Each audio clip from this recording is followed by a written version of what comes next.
Marcus Chen adjusted his environmental suit for the third time in 5 minutes, trying to ignore the snickers echoing through the comm channel. At barely 5 feet tall and weighing less than most aliens' appendages, he knew he cut an amusing figure among the towering representatives of the Galactic Council's exploration fleet. "Look at the little Terran," chittered Vexter, a spider-like arachnoid whose 8 legs made him tower nearly 10 feet above the deck. "Are you sure you packed enough air for such a big expedition, tiny one?" The laughter that followed made Marcus's cheeks burn, but he kept his voice steady. "My suit's rated for 48 hours, same as everyone else's." "If you say so," rumbled Commander Throck, a massive Ursoid whose bulk could have housed 3 humans. "Just try to keep up. We're not running a nursery school here." The mission briefing had been clear enough. Deep space sensors had detected an anomaly in the Void Nebula, a region so dense with cosmic interference that most species' technology failed within its boundaries. The Council had assembled their best xenoarchaeologists, engineers, and explorers for what could be the discovery of a lifetime. Marcus had fought for months to earn his place on the team, his expertise in ancient technologies finally overriding the obvious concerns about his species' physical limitations. Now, standing in the launch bay of the research vessel * Cosmic Harmony *, Marcus wondered if those concerns might have been justified. Every other team member possessed natural advantages that made them ideal for deep space exploration. The crystalline Zephyrite could survive in hard vacuum, the aquatic Neptunians could process any atmospheric mixture, and the machine hybrid synthetics required no life support at all. Humans, by comparison, seemed almost comically fragile. "Remember, everyone," announced Dr. Calera, the mission's Zephyrite chief scientist, her crystal structure refracting the bay's lights into rainbow patterns. "We're entering completely uncharted space. The Void Nebula has destroyed or driven mad every expedition that's ventured too deep. Our improved shielding should protect us, but we must remain cautious." The shuttlecraft * Deep Explorer was a marvel of Council engineering, built specifically for this mission with technology from a dozen species. Marcus ran his hand along its hull, feeling the strange warmth that indicated active metamaterial plating. The ship could supposedly adapt its structure to whatever conditions they encountered, though the theory had never been tested in an environment as hostile as the Void Nebula. "All aboard," called out the pilot, a synthetic named Unit 7745 whose mechanical precision had earned him the nickname Lucky among the crew. "Transit time to the nebula's edge is 6 hours." Marcus squeezed into his assigned seat, noting how the other team members had to fold themselves awkwardly into spaces designed for average galactic physiology. He was probably the only one who actually fit comfortably, though nobody seemed to appreciate the irony. As the * Deep Explorer launched from the * Cosmic Harmony *, Marcus pulled up the mission files on his personal tablet. The Void Nebula stretched across nearly 200 light-years, a cosmic graveyard where ships vanished and signals died. What made it particularly mysterious was its artificial nature. Something had created this massive interference field, but even the Council's most advanced sensors couldn't penetrate deep enough to determine what. "Hey, Chen," called out Dr. Brixen, a gastropod whose slug-like body left a faint trail wherever he moved. "You bring any of those famous human survival tricks? Because where we're going, even my species' regenerative abilities might not be enough." "Humans don't have any special tricks," Marcus replied, though he kept his voice light. "We just refuse to quit when things get difficult." "How wonderfully naive," laughed Vexter. "Wait until you encounter something that doesn't care about your refusing to quit." The journey to the nebula passed without incident, though Marcus noticed the other team members growing increasingly tense as their destination approached. Through the shuttle's viewports, the Void Nebula appeared as a wall of shifting darkness, occasionally lit by flashes of energy that hurt to look at directly. It was beautiful and terrifying in equal measure. "Initiating approach sequence," Lucky announced. "All personnel secure for possible turbulence."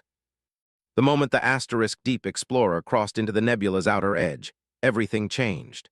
The ship's lights flickered, gravitational fields fluctuated wildly, and several team members cried out as their enhanced senses were overwhelmed by conflicting data.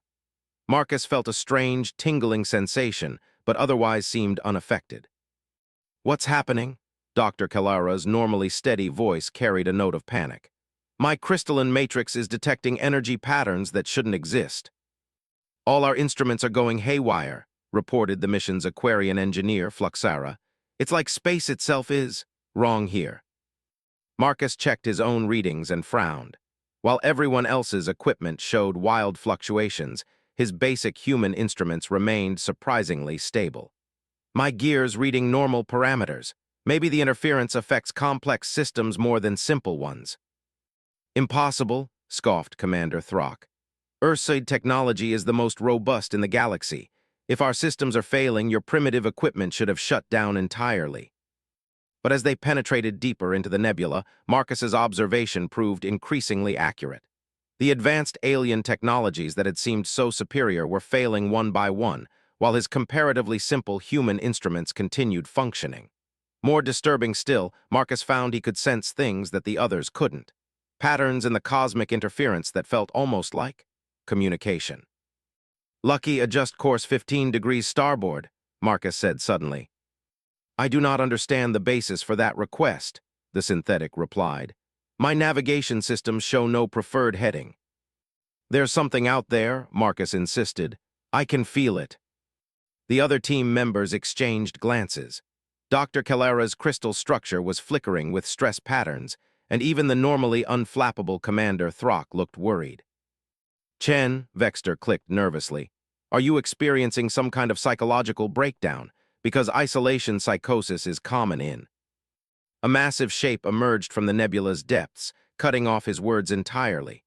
It was a ship, but unlike anything in the Council databases. Kilometers long and built from what appeared to be crystallized void stuff, it moved with impossible grace through the chaotic energies that were crippling their own vessel. "By the Seven Suns," whispered Dr. Calera, "what is that thing?" Before anyone could respond, tendrils of energy reached out from the alien vessel and enveloped the Deep Explorer asterisk. The shuttle's systems went completely dark, emergency power flickered and died, and the carefully maintained atmosphere began to leak away through microscopic breaches in the hull. In the growing darkness, illuminated only by the eerie glow from outside, Marcus felt something that none of the others could sense. The energy touching their ship wasn't hostile. It was curious, almost welcoming. "Everyone stay calm," he said, though he wasn't sure why he felt so confident. "I don't think they mean to hurt us." "They," Commander Throck's voice was barely a whisper. "Chen, what exactly do you think you're sensing out there?" Marcus pressed his hand against the shuttle's hull, feeling the alien energy flow through him like warm water. For the first time since joining this mission, he felt like he belonged somewhere. "I think," he said slowly, "we're about to meet the Voidborn." The ancient ship drew the asterisk Deep Explorer closer, its crystalline hull pulsing with patterns that Marcus somehow understood meant, "Welcome home." Around him, the other team members huddled in fear, their advanced physiology and superior technology useless in this realm, where the normal rules of physics seemed negotiable. But Marcus felt only anticipation. Whatever lived in these ships, whatever force had created the void nebula itself, they recognized something in humanity that even humans themselves had never realized they possessed. The real discovery was just beginning. The alien ship's interior defied every law of physics Marcus had ever learned. Corridors seemed to stretch infinitely in directions that shouldn't exist, while surfaces shifted between solid matter and flowing energy depending on how he looked at them. Most disturbing of all, the other team members appeared to be experiencing something entirely different.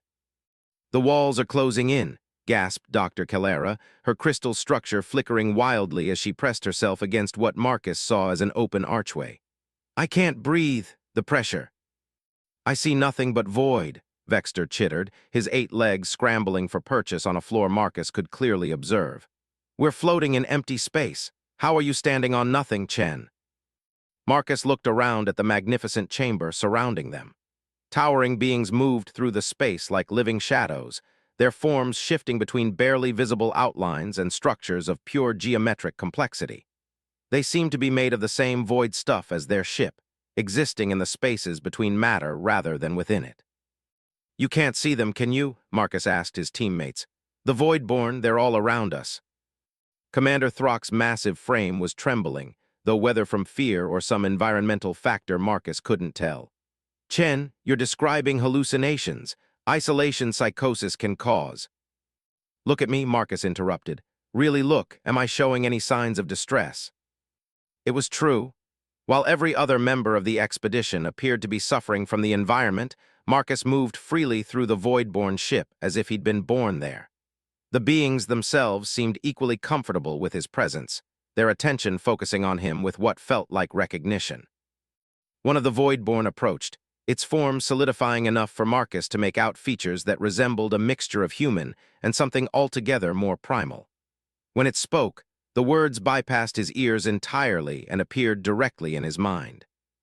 Little cousin, the voice was warm, tinged with something like amusement. So long we have waited for your kind to find us again. Again, Marcus spoke aloud, partly for his own benefit and partly hoping his teammates would understand something was happening. We've never encountered your species before. Not in this cycle, no. But your people carry the old memory in their bones. The memory of when space was young and the void spoke to those brave enough to listen. Dr. Brixton was making distressed sounds, his slug-like body secreting stress chemicals that filled his section of the ship with an acrid smell. Chen, whatever you think you're communicating with, it's not real. The nebula's energy fields are causing mass hallucinations. The Voidborn being moved closer to Marcus, and he felt rather than saw its amusement at the other aliens' distress. They cannot perceive us because they have lost the gift. Their evolution chose different paths, enhancement of matter, mastery of energy, synthesis with machines. But your species chose to remain close to the source. What source? Marcus asked, though part of him already suspected the answer. The place between places, the space that exists in quantum gaps. Your people call it many names: imagination, inspiration, the human spirit. We know it as the void eternal, the foundation upon which reality rests. Marcus felt a strange sensation, as if his consciousness was expanding beyond the boundaries of his physical form. Through the Voidborn's perception, he could see his teammates more clearly. Dr. Calera's crystal structure was too rigid to adapt to the ship's quantum flux. Vexter's complex nervous system couldn't process information that existed outside normal spacetime. Even the synthetic Lucky was trapped by his programming's need for logical data streams. But humans, Marcus realized, had evolved something different. A species that could hold contradictory ideas simultaneously, that could believe in things they couldn't prove, that could make intuitive leaps across gaps in logic. They were natural void walkers, comfortable with uncertainty and ambiguity. This is impossible, Commander Throck growled, though his voice carried less conviction than before. Evolutionary biology doesn't support the existence of quantum consciousness. The Voidborn entity turned its attention to the Ursoid commander, and Marcus felt its sadness. Your people once walked the void paths, Great Bear, before you chose the certainty of strength over the flexibility of wonder. Now your minds are too concrete to bend. Marcus, Dr. Calera's voice was strained but determined. If you can truly communicate with these entities, ask them about their technology. The readings I managed to take before our instruments failed showed energy patterns that could revolutionize galactic civilization. Marcus relayed the question, though he sensed the Voidborn's amusement before they even responded. Technology? The concept seemed to puzzle them. We do not build devices to manipulate reality. We simply ask reality to remember different possibilities. They don't use technology as we understand it, Marcus explained to his team. They work with reality at a more fundamental level, like editing the universe's source code instead of running programs on top of it. That's scientifically impossible, Dr. Brixton protested, though he was now paying close attention despite his apparent terror. The laws of physics are absolute constants. Laws, the Voidborn mused. Your species create laws to limit possibility. Ours explores the spaces where laws have not yet been written. As Marcus spent more time in communication with the beings, he began to understand their nature more clearly.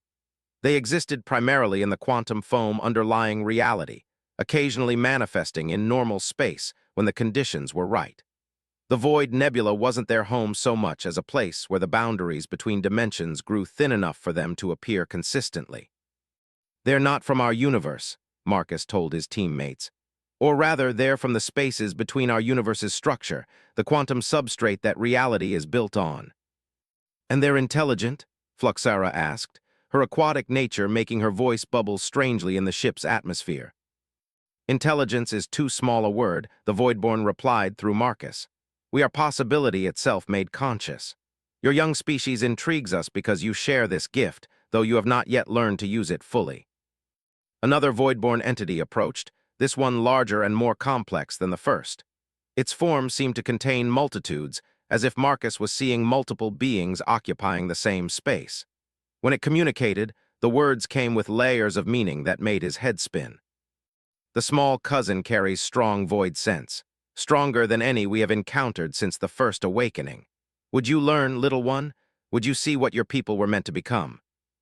Marcus hesitated. Around him, his teammates were clearly suffering. Whatever the Voidborn were offering, it seemed to come at the cost of leaving his own kind behind. But then he remembered all the times he'd been dismissed because of his size, his species' apparent limitations, the assumptions others made about human fragility. What would I need to do? He asked. The entity's form shifted, becoming more human-like in appearance. Simply accept what you already are. Stop limiting yourself to the narrow band of existence your instruments can measure. Trust the void sense that brought you to us. Marcus felt something fundamental shift inside his consciousness. The ship around him became clearer, more real than anything he'd ever experienced. He could sense the quantum currents flowing through the nebula, feel the pulse of reality's heartbeat, perceive the infinite possibilities branching out from every moment. And most importantly, he could see a way to help his teammates survive in this impossible realm. I think I understand now, Marcus said, turning back to the expedition members who had ridiculed him just hours before. And I think I can get us all home safely. The looks of desperate hope on their faces told him everything he needed to know about how their perspective of the little Terran had changed. Marcus reached out with his newly awakened void sense, feeling the quantum currents that flowed through the Voidborn ship like cosmic rivers. The sensations were overwhelming at first, but gradually he learned to filter the information, focusing on the immediate needs of his struggling teammates. Dr. Calera was trapped in what appeared to be a crystalline feedback loop, her rigid molecular structure unable to adapt to the ship's shifting dimensional properties. Marcus approached her carefully, placing his hand on what looked like empty air to his companions, but felt like a solid barrier to him. Calera, I need you to trust me, he said, though he could see her crystal structure was too stressed to process his words normally. Instead, he reached out through the void currents, finding the frequency that resonated with her species' quantum signature. Peace, Crystal Singer, Marcus projected, using concepts the Voidborn had shared with him. Your structure seeks harmony with forces beyond your understanding. Allow the small cousin to guide you to safety. Dr. Calera's frantic flickering slowed, then stopped entirely. Marcus, how are you? I can hear you in my mind, but that's impossible. Zephyrites don't have telepathic capabilities. Neither do humans, Marcus replied, gently guiding her through what he now understood was a dimensional membrane. But some impossibilities are more possible than others. Once Dr. Calera reached stable space within the ship, Marcus turned his attention to Vexter. The arachnoid's eight-legged form was scrabbling frantically at surfaces that didn't exist for him, his complex nervous system overwhelmed by sensory data his brain couldn't process. The Voidborn entity that had first greeted Marcus drifted closer, its form radiating curiosity. You learn quickly, small cousin. Most beings require cycles of training to manipulate the void currents with such precision. Maybe because we've been practicing all our lives without knowing it, Marcus mused. Every time a human makes an intuitive leap, follows a hunch, or believes in something without proof, we're touching the void. He extended his awareness toward Vexter, finding the spider being's consciousness trapped in a loop of sensory overload. Unlike Dr. Calera's rigid structure, Vexter's problem was too much flexibility. His nervous system was trying to process every possible quantum state simultaneously. Focus, Webweaver, Marcus projected, wrapping void energy around Vexter's consciousness like a protective cocoon. See only what serves you. Let the rest flow past like wind through silk. Vexter's frantic movements slowed, then stopped. His multiple eyes focused on Marcus with something approaching wonder. How did you? My neural pathways were cascading through infinite loops. I should have suffered permanent brain damage. Human intuition, Marcus said with a slight smile. We're good at knowing which impossibilities to ignore. Commander Throck proved more challenging. The massive Ursoid's mind was locked in complete denial of his current situation, his consciousness retreating into the deepest levels of his psyche rather than accept the reality of what he was experiencing. The great bear sleeps deeply, observed the larger Voidborn entity. His people once walked void paths, but they chose the certainty of physical law over the uncertainty of quantum truth. He may be beyond awakening. Marcus studied the commander's massive form, noting how Throck's entire body had gone rigid with psychological shock. His species values strength above all else. Maybe I can show him that adapting to the impossible is the ultimate strength. Instead of trying to guide Throck gently as he had the others, Marcus projected the raw truth of their situation directly into the Ursoid's mind. The Void Nebula, the quantum ship, the beings of living possibility, all of it flooded into Throck's consciousness at once. The commander's eyes snapped open, and for a moment Marcus thought he had made a terrible mistake. Then Throck's deep voice rumbled through the ship's impossible acoustics. "By the eternal hunt," the Ursoid whispered, "we are in the presence of gods." "Not gods," the Voidborn corrected gently. "Merely beings who remember what reality was like before it forgot how to dream." One by one, Marcus helped each expedition member find their footing in the Voidborn ship. Dr. Brixton's gastropod physiology actually adapted well once Marcus showed him how to perceive the ship's surfaces as probability streams rather than solid matter.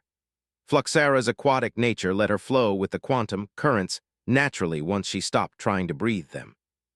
Even Lucky, the synthetic, managed to establish a basic interface with the ship's systems once Marcus translated the Voidborn's reality editing functions into something resembling logical code. As his teammates gradually acclimated to their impossible environment, Marcus found himself drawn deeper into communion with the Voidborn.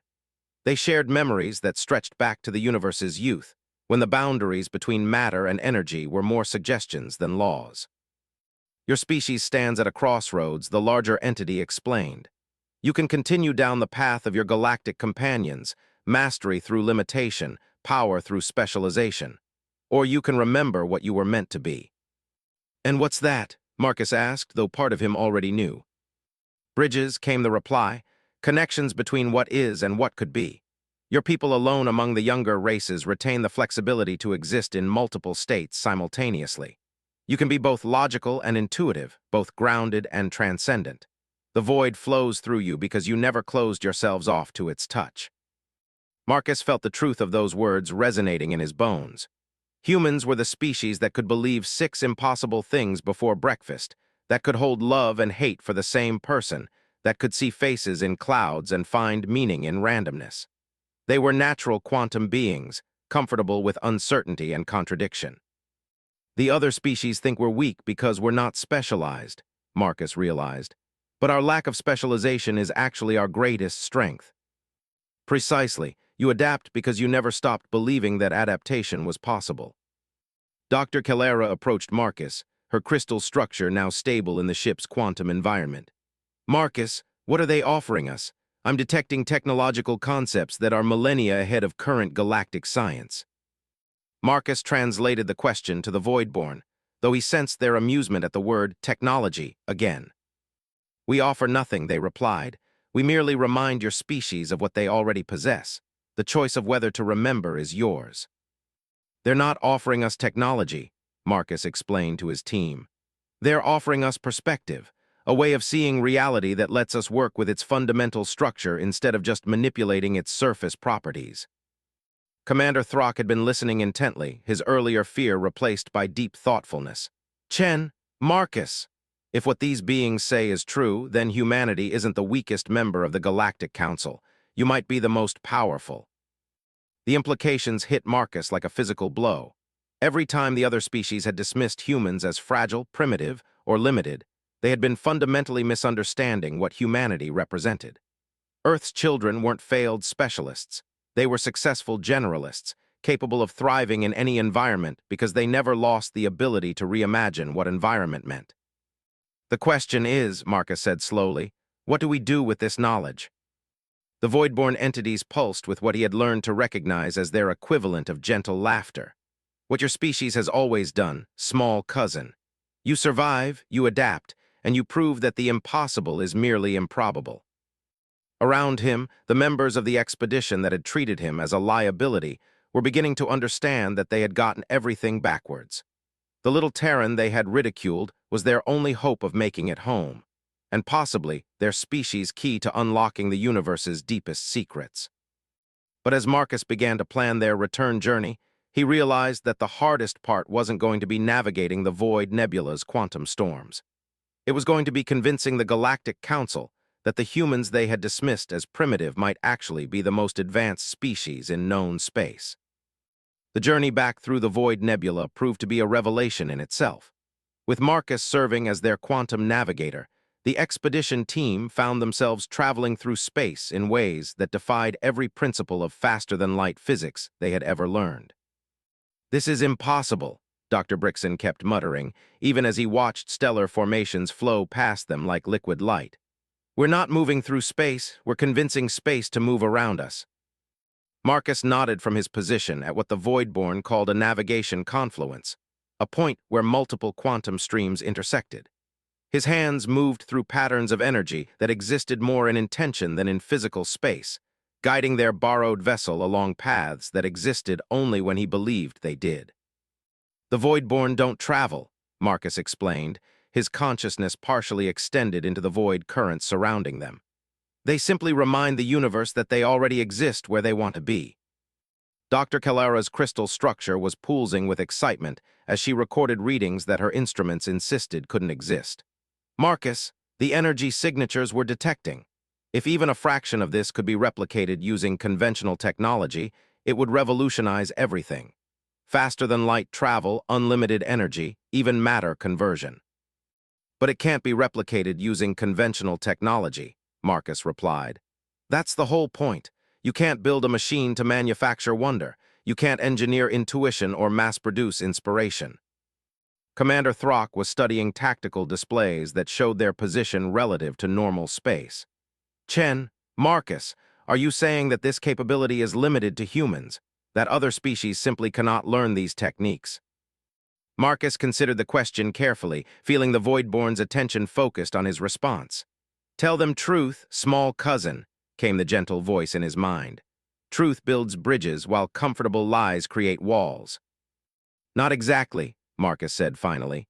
"Any species could theoretically learn to work with quantum consciousness, but most have evolved past the point where it's possible. Your people, Commander, chose physical strength and certainty. The Zephyrites chose crystalline perfection and harmonic resonance.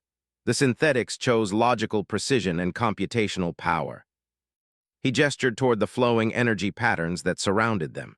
Each choice brought incredible benefits but also closed off certain possibilities. Humans never fully specialized because we couldn't decide what we wanted to be. We're still unfinished in a way, and that unfinished quality is what lets us touch the void. Vexter, who had been unusually quiet during the return journey, finally spoke up. "Are you saying that human weakness is actually a form of strength we've been too blind to recognize?" "Look around you," Marcus replied. "Right now, you're all completely dependent on a human to navigate space that your superior technology can't even detect. You're breathing air that exists because I asked it to, traveling through dimensions that only work because I believe they do. What does that tell you about who's really weak here?" The silence that followed was broken only by the subtle harmonics of their passage through quantum foam. Marcus could sense each team member struggling with the implications of what they had experienced. Lucky, the synthetic, was the first to speak. "Calculating. If humans possess capabilities that cannot be replicated technologically, then the fundamental assumptions underlying Galactic Council hierarchy require revision." "Revision?" Dr. Calera laughed, though there was an edge to the sound. "Lucky, what we've witnessed here doesn't require revision. It demands complete reconstruction of everything we thought we knew about sapient development." As they approached the edge of the Void Nebula, Marcus felt the familiar tingle that meant normal space was reasserting its rigid rules. The borrowed Voidborn vessel began to fade around them, its impossible geometry slowly resolving back into the familiar shape of their Shuttle Deep Explorer asterisk. "Everyone secure yourselves," Marcus warned. "The transition back to normal physics can be jarring." The moment they crossed back into regular spacetime, alarms began blaring throughout the shuttle. Systems that had been dormant or failed during their time in the nebula suddenly sparked back to life, flooding the cabin with warning lights and emergency notifications. Hull integrity at 60%, Lucky reported. Life support systems operating at minimum capacity. We should not have survived 17 hours in that environment. 17 hours, Dr. Brixton's voice carried a note of panic. We were in the nebula for 3 days at least. I counted the sleep cycles. Marcus checked the shuttle's chronometer and smiled. Time moves differently in the void. We experienced 3 days, but only 17 hours passed in normal space. As they approached the asterisk Cosmic Harmony asterisk, Marcus could see the massive research vessel sensor arrays tracking their approach. He could imagine the confusion in the ship's command center as their instruments tried to make sense of a shuttle that had somehow survived a journey that should have been impossible. Incoming transmission from the Harmony, Fluxara reported. Captain Yexkara is demanding a full mission report. Commander Throck straightened in his seat, though Marcus noticed the Ursoid kept looking at him with new respect. I'll handle the initial debriefing, but Marcus, how much of what we experienced do you think they'll believe? Marcus considered the question while monitoring their final approach to the ship's docking bay. The Voidborn had given him a gift beyond measure, not just the knowledge of humanity's hidden potential, but the confidence to embrace it. But with that gift came responsibility. They'll believe what they're ready to believe, Marcus said finally. The important thing is that we've proven humans belong on these missions, not as token representatives or comic relief, but as essential team members with unique capabilities. Dr. Calera was already preparing her data files for transmission to the research vessel. The readings we collected will speak for themselves. Energy signatures that shouldn't exist, spatial geometries that violate known physics, biological data showing human adaptation to impossible environments. And the political implications? Vexter asked quietly. If humans possess capabilities that other species lack, it changes everything about Earth's position in the Galactic Council. Marcus felt the weight of that reality settling on his shoulders. Earth had joined the galactic community as very much a junior partner, contributing little beyond cultural curiosity and a willingness to serve in support roles. The discovery that humans might be the only species capable of void walking would shift that dynamic dramatically. One step at a time, Marcus replied. First we get home safely, then we figure out how to share what we've learned without starting a war. As the Asterisk Deep Explorer settled into its docking clamps, Marcus took one last look at the void nebula through the shuttle's viewport. Somewhere in those swirling depths, ancient beings made of living possibility continued their eternal dance between dimensions. They had welcomed him as family, shown him wonders beyond imagination, and trusted him with secrets that could reshape galactic civilization. But their greatest gift had been simpler than any of that. They had helped him understand that being small didn't mean being weak, that being unfinished didn't mean being inferior, and that sometimes the species everyone underestimated turned out to be exactly what the universe needed. The docking bay's atmosphere filled the shuttle as the airlocks engaged. Around him, his teammates prepared to disembark and face the questions that would inevitably come. Marcus took a deep breath, feeling more confident than he had since joining the expedition. He was still the same 5-foot-tall human who had been ridiculed for his species' apparent limitations. But now he knew those limitations were actually doorways, and he was the only one with the key. The real adventure was just beginning. The Galactic Council's emergency session had been called within hours of the Asterisk Cosmic Harmony's return to civilized space.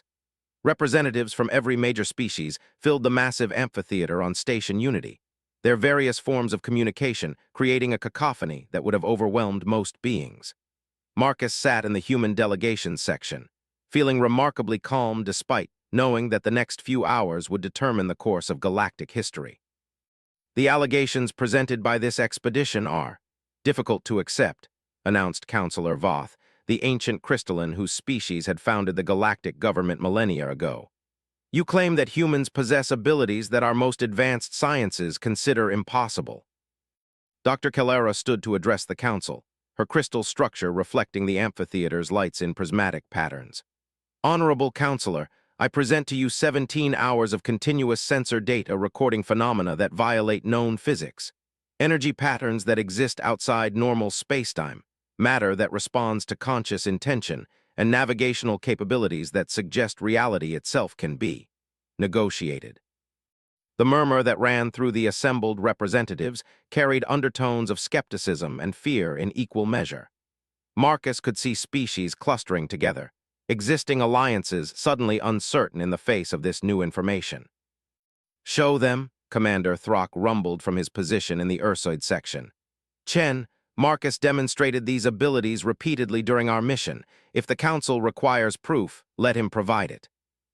Marcus felt hundreds of alien eyes focus on him as he stood up.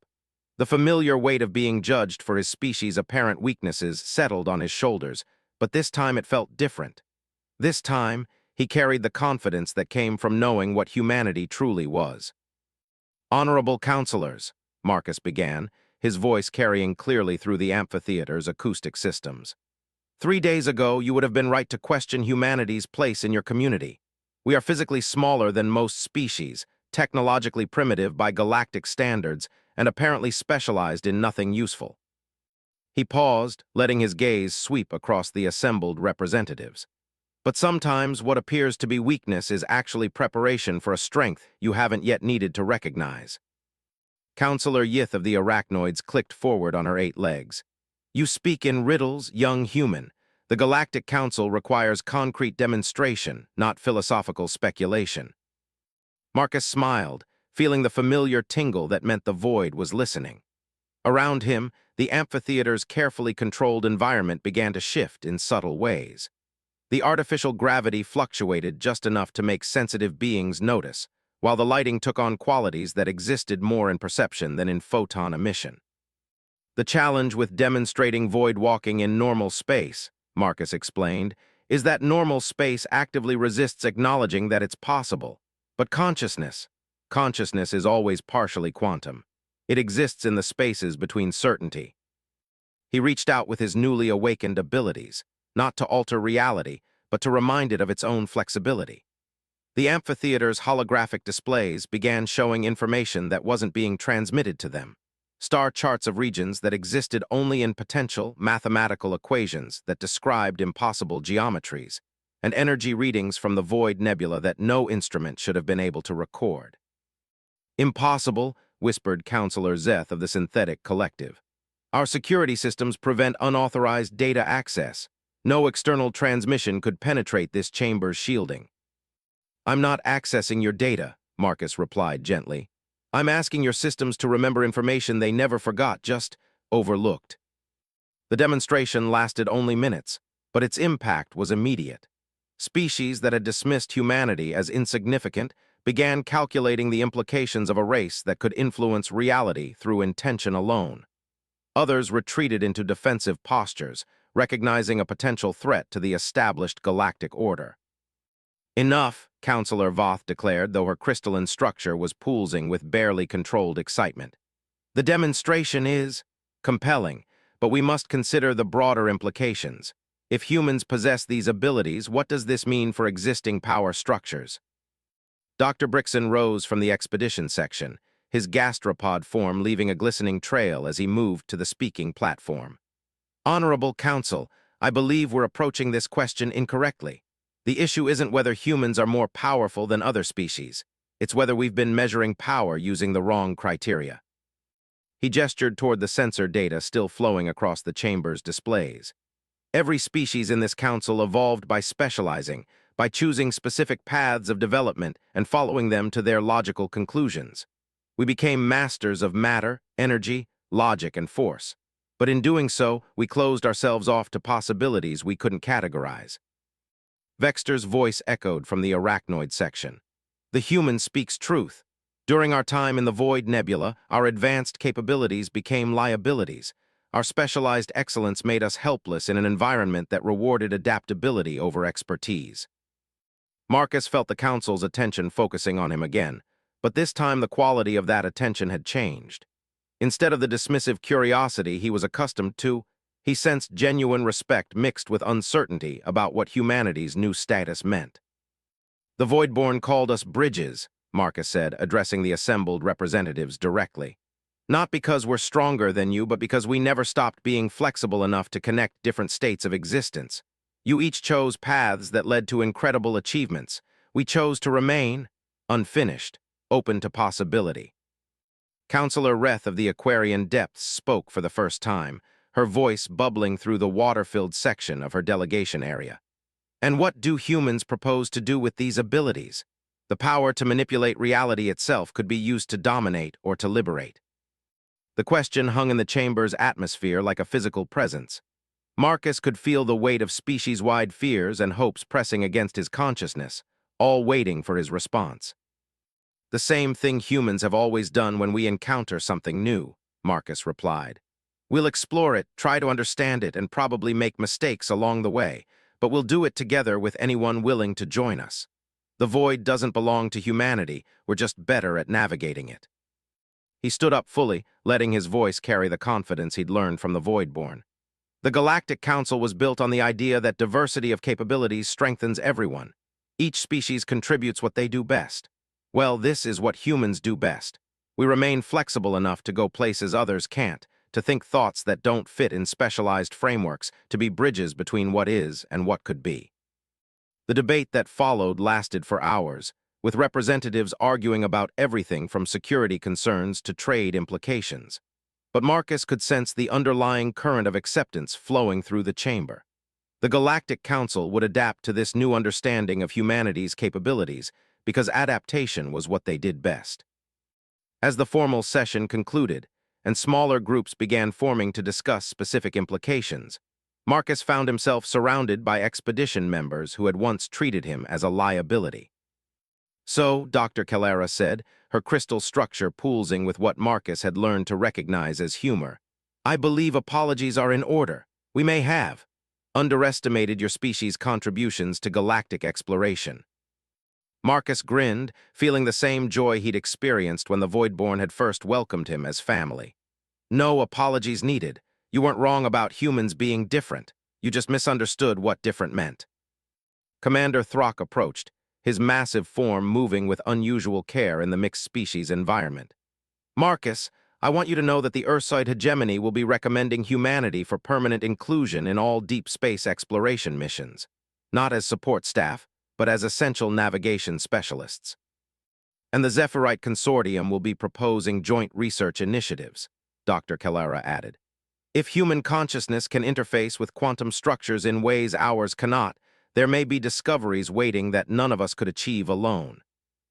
As Marcus left the council chambers, he reflected on how dramatically his life had changed in just a few days. He was still the same 5-foot-tall human who had been ridiculed for his species' apparent limitations. But now those limitations had been reframed as unique capabilities that only humans possessed. More importantly, he had learned something about himself and his species that changed everything. Humans weren't failed specialists or primitive generalists. They were something entirely new in galactic civilization, beings who had retained the flexibility to evolve in real time, to adapt not just their technology but their very relationship with reality itself. The little Terran who had once been dismissed as weak had become the bridge between his people and their true potential. And in the vast reaches of space, where the void sang with infinite possibility, that was exactly what the universe had been waiting for. The future stretched out ahead, full of challenges and wonders that would require every species working together. But now humanity would face that future not as the Galactic Council's weakest member, but as its most adaptable one. The species that everyone had underestimated had finally come home to their true strength. In the depths of space, where ancient Voidborn danced between dimensions, Marcus could feel their approval resonating across quantum distances. The small cousin had learned his lessons well, and the universe was a more interesting place for it. The age of human exceptionalism had begun, built not on domination but on connection, not on superiority, but on the willingness to remain forever unfinished and eternally curious about what lay beyond the next impossible horizon.